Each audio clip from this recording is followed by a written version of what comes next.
اسی لیے فرمایا گیا کہ قولوا قولا سدیدا۔ ایک مرتبہ ایسے ہی موقع پر حضرت معاذ بن جبل رضی اللہ تعالیٰ عنہ، ان سے ہم پوری طرح متعارف ہو چکے ہیں، ایک بڑی طویل حدیث ان کی ہم پڑھ چکے ہیں، ان کے سامنے یہی بات آئی تو انہوں نے حیرت سے کہا کہ حضور، کیا جو کچھ ہم باتیں کرتے رہتے ہیں اس پر بھی ہمارا مواخذہ ہوگا؟ فرمایا شغلت کا امک ہے ہاں معاذ۔ یہ بڑے پیار بھرے انداز کی بات ہوتی ہے، اے معاذ تمہیں تمہاری ماں روئے، یہ وہاں کا محاورہ تھا جو بہت ہی اپنائیت والی بات ہوگی، اس میں ملامت کا ایک انداز۔ میں تو سمجھتا تھا کہ تم بہت دین کا فہم رکھنے والے ہو۔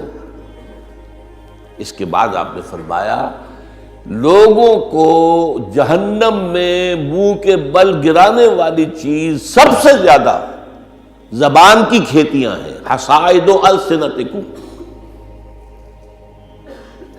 زبان سے جو لفظ نکلتا ہے وہ ایک بیج بن کر آخرت کی سرزمین میں بویا جاتا ہے۔ اب اگر برا ہے تو کانٹے دار پودا اس سے نکلے گا، جھاڑ جھکاڑ، اور یہ تمہیں جا کر پھر کاٹنا ہوگا قیامت کے اندر۔ حصائد اس کو کہتے ہیں کھیتی کا کاٹنا جو ہوتا ہے، حب الحصید۔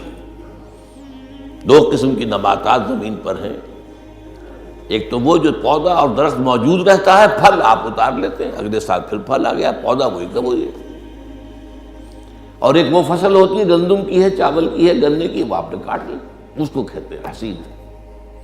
حصائد السنتکم، تمہارے زبانوں کی بوئی ہوئی جو کھیتیاں ہیں، سب سے بڑھ کر جہنم میں گرانے والی شے وہ ہے۔ اسی میں بلکہ ایک ذرا اور حدیث بھی ہے، ذرا اس میں حیا کا پہلو مانے ہوتا ہے بیان کرنے میں، لیکن حدیث نبوی ہے، حکمت کا بہت بڑا خزانہ ہے۔ آپ نے فرمایا مسلمانوں مجھے تم دو باتوں کی ضمانت دے دو کہ تمہارے دو عضو جو بہت ہی چھوٹے چھوٹے سے، ان کا غلط استعمال نہیں ہوگا۔ جنت کی ضمانت میں دیتا ہوں۔ اب دیکھیے کوئی 2 من وزن ہے، 1.5 من ہے، 2 من سے بھی زائد ہے، اب اس میں 2 عضو ہیں، ایک زبان اور ایک شرمگاہ۔ ان دو کی ضمانت مجھے دے دو کہ ان کا غلط استعمال نہیں ہوگا۔ باقی پورا جسم جو ہے، اس کی جو بھی حرکات و سکنات ہیں، ان کی گویا کہ میں ضمانت دیتا ہوں کہ اول تو وہ ٹھیک ہی ہو جائیں گے، غلط کام کریں گے نہیں۔ جیسے کہ ابھی آیت میں ہم نے دیکھا یا ایھا الذین آمنوا اتقوا اللہ وقولوا قولا سدیدا یصلح لکم اعمالکم۔ یہ کلام جو ہے شرطیہ ہے، اگر تم یہ کرو گے تو اللہ تعالیٰ تمہارے سارے اعمال درست کر دے گا، وَيَغْفِرْ لَكُمْ ذُنُوبَكُمْ۔ اور کبھی اگر خطا بھی ہو جاتی ہے انسان سے، ظاہر بات ہے، الانسان مرکب من النسیان والخطا، تو اللہ معاف کر دے گا۔ یہ فلسفہ ہے دین کا۔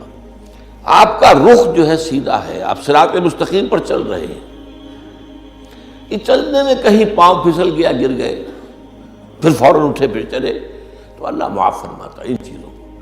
لیکن زندگی کا رخ ہی ٹیڑھا ہو گیا، اب تو معاملہ بالکل برعکس ہو گیا۔